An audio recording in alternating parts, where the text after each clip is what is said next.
Elsa kept a steady pace ahead of Anna and Olaf. It was hard to tell how long they'd been walking, but the night had slowly slid into day as they continued moving north. Bruni ran along the rocks beside Elsa, stopping predictably to make sure everyone was still there. Anna could tell that her sister was anxious by the way her eyes darted back and forth, looking at everything. Elsa sang the same haunting melody that had called to her so many times, wanting it to Elsa back, wanting it to tell her which way to go. Of course, Olaf, not to be left out, tried to copy her, singing in what he thought was the same voice, but it was far from it. It made Bruni jump into the air and catch fire. The fire spirit looked at Olaf grumpily before dousing out his wings and scrambling off into the bushes. The snowman's off-key singing made Anna grit her teeth, but she tried to be polite. Hey, Olaf, maybe just one of you should do it, she suggested. I agree, Olaf said, nodding. He raised his thick hand so he could whisper to Anna behind it. She's a little pitchy. A soft breeze rolled around him, announcing that the wind spirit had returned. Hey, Gail's back, Olaf said happily. Gail fluttered around Elsa, getting her attention before darting her eyes to a tattered flag that was very visible over one of the hills. What? Anna said, breathless. She and Elsa hurried through the trees with Olaf right behind them. They stopped suddenly at the crest of the hill and stood silent before grabbing each other in shock. It was an Arendelian flag, old in pieces, and attached to the mast of the ship. The vessel lay shipwrecked and broken in a dry riverbed. Its hull ripped open. Gale swept around the girls and blew towards the ship, pushing against the old beaten flag, making a wave quickly.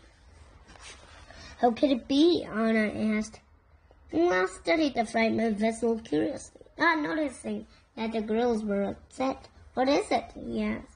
Mother and father's ship, Anna replied softly, hardly believing. Olaf was confused. But this isn't the Southern Sea. No, it isn't, Anna said. It didn't make any sense. Yet there it was. She ran with Elsa down the embankment, desperate to get to the ship, throwing caution behind them. They were too fast for Olaf, but he tumbled after, trying his best to keep up with them. The broken hull was jagged, but Elsa and Anna didn't hesitate as they navigated the splintered beams and climbed into the old wooden ship. More than anything, they hoped to find something of their parents, anything they might have left behind, but their brief moment of hope was soon gone. Everything inside had been destroyed over the years, tossed and mangled, or washed away. They moved silently through the wreckage in heartbroken shock. Why is their ship here? Elsa asked, on the verge of tears. How is it here? They searched deeper under the jagged wooden planks and ripped sails.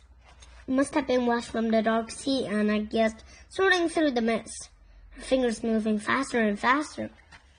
What were they doing in the dark sea? Elsa asked. She didn't expect her sister to have an answer. I don't know, Anna replied. She stopped at her and stared at Elsa. Everything felt more mysterious than it had before. So many secrets. Olaf's head popped over the side of the broken beams. Seeing the girls, pushed himself the rest of the way in and tumbled into the hull. His head swiveled as he looked around confused. How did the ship get through the mist? He asked. I thought nobody could but us. Oh, unless nobody was on it. Anna needed to concentrate on her sister. There's got to be something here, she said, refusing to believe they had come this far to find out that all the answers were still hidden. Suddenly an idea struck her. Wait, look around. She dropped her knees, felt around the floor with her hands. Every Arendelian ship has a compartment, waterproof. Anna's words pushed Elsa into action. She ran her hands over the walls, looking for any sign of a compartment. That's very clever, Olaf said, although it does make me wonder why I don't just make the whole ship waterproof. Here, Anna said.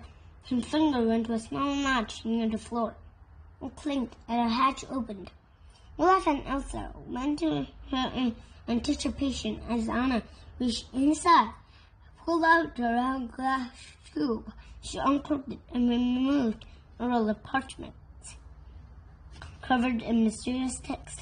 What language is this? I don't know, Elsa said, glancing at some words in the merchants.